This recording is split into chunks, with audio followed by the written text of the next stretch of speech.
IPL 2026లో Mumbai Indians కథ ముగిసింది. ఆదివారం రాయల్ ఛాలెంజర్స్ బెంగళూరుతో మ్యాచ్లో ఆ జట్టు 2 వికెట్ల తేడాతో పరాజయం పాలైంది.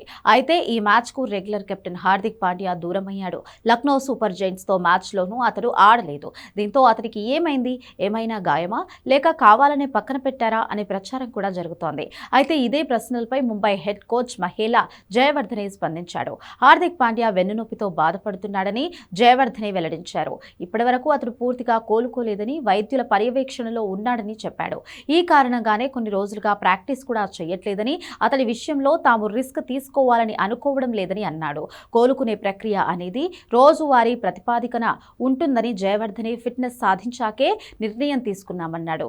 ఇదిలా ఉంటే ముంబై జట్టు పేలవ ప్రదర్శన నేపథ్యంలో మేనేజ్మెంట్కు హార్దిక్ పాండ్యా మధ్య విభేదాలు చోటు చేసుకుంటున్నాయనే ప్రచారం తెరపైకి వచ్చింది. సోషల్ మీడియాలో ముంబై ఇండియన్స్ పేజ్ను హార్దిక్ అన్ఫాలో కొట్టడమే దీనికి ముఖ్య కారణం. ఆర్సీబీతో జరిగిన మ్యాచ్లో ఓటమి తరువాత కొంతసేపు హార్దిక్ ఇన్స్టాగ్రామ్ ప్రొఫైల్లో తాను ఫాలో అవుతున్న అకౌంట్ల సంఖ్య 150గా కనిపించింది. ఆ 150 మంది ఉన్న జాబితాలో ముంబై ఇండియన్స్ అకౌంట్ కనిపించలేదు. దీంతో ఈ పుకార్లు చురచురా అంటుకున్నాయి. హార్దిక్ ఫాలోయింగ్ లిస్టులో నుండి ముంబై ఇండియన్స్ ఖాతా మిస్ అయినట్లు చూపిస్తున్న స్క్రీన్ షాట్ను అనేక మంది సోషల్ మీడియా యూజర్లు షేర్ చేశారు.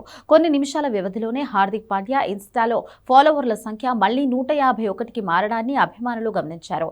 పాండ్యా ఫాలో అవుతున్న అకౌంట్ల జాబితాలో ముంబై ఇండియన్స్ మళ్లీ కనిపించింది. ఇది టెక్నికల్ ఎర్రరా లేదా అనుకోకుండా జరిగిందా అనేది ఇంకా తెలియదు. ఐపీఎల్ 2026లో ముంబై ఇండియన్స్ దారుణ ప్రదర్శన చేసింది. 11 మ్యాచ్ల్లో కేవలం 3 మాత్రమే గెలిచింది. దీంతో పాయింట్స్ టేబుల్లో 9వ ప్లేస్లో ఉంది.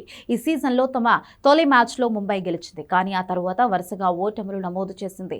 తాజాగా ఆర్సీబీ చేతిలో ఓటమితో ప్లే ఆఫ్స్ చేజారిపోయింది. ముంబై తన మిగిలిన 3 మ్యాచ్ల్లో Punjab Kings, Kolkata Knight Riders, Rajasthan రాయల్స్తో ఆడబోతోంది. ఈ 3 గెలిచి గౌరవప్రదంగా సీజన్ ముగించాలని ముంబై భావిస్తోంది.